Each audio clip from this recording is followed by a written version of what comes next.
আগামীর বাংলাদেশ ইসলামের বাংলাদেশ। বাংলাদেশের আসল পরিচয় ইসলাম।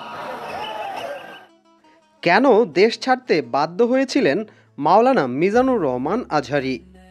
কথিত আছে তৎকালীন আওয়ামী লীগ সরকার মিজানুর রহমান আজহারীকে দেশ ছাড়তে বাধ্য করেছেন। কিন্তু কেন? আদতে মিজানুর রহমান আজহারীকে একাধিক কারণে ভয় পেত ভারত। একজন ইসলামী স্কলারের বিষয় কিসের এত ভয় মোদী সরকারের? আজকে সেসব নিয়েই আলোচনা করব। তার আগে বলে নেই, এমন দারুণ সব খবর পেতে চ্যানেলটি সাবস্ক্রাইব করে নিন, যেন আমাদের কোনো খবর আপনার মিস না হয়ে যায়।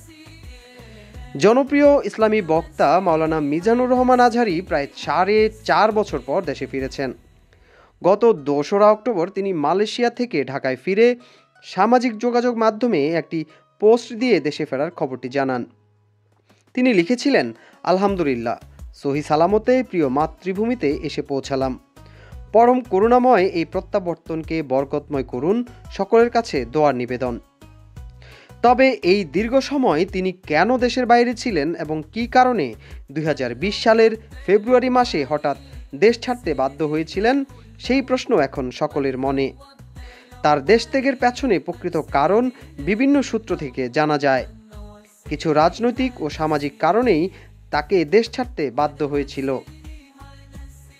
2020 সালে জানুয়ারি মাসে মাওলানা আজহারীর একটি মাহফিলে 12 জন ভারতীয় নাগরিকের ইসলাম গ্রহণের ঘটনা ব্যাপক আলোচনা সমালোচনার জন্ম দেয়। মাহফিলটি অনুষ্ঠিত হয়েছিল জয়পুরহাটে। সেখানে ওই ভারতীয় নাগরিকরা ইসলাম ধর্ম গ্রহণ করেছিলেন। পরবর্তীতে লক্ষ্মীপুরের আরেকটি মাহফিলেও এমন ঘটনা ঘটে, যেখানে আরও 12 জন ভারতীয় হিন্দু পরিবার ইসলাম ধর্ম গ্রহণ করেছিলেন। এ নিয়ে তখন ব্যাপক বিতর্ক সৃষ্টি হয়েছিল। স্থানীয় প্রশাসন ওই পরিবারগুলোকে আটক করে তাদেরকে ভারতে ফেরত পাঠায়। এই ধর্মান্তর ইস্যু এবং এর সঙ্গে সংশ্লিষ্ট আন্তর্জাতিক চাপের কারণেই মাওলানা আজহারীকে দেশ ছাড়তে হয়েছিল।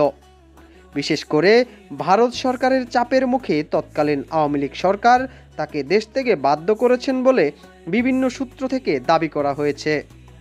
মাওলানা মিজানুর রহমান আজহারী তার বক্তৃতায় সবসময় স্পষ্টভাষী ছিলেন এবং তার মাহফিলগুলোতে অসংখ্য বিধর্মী ইসলাম ধর্ম গ্রহণ করতেন।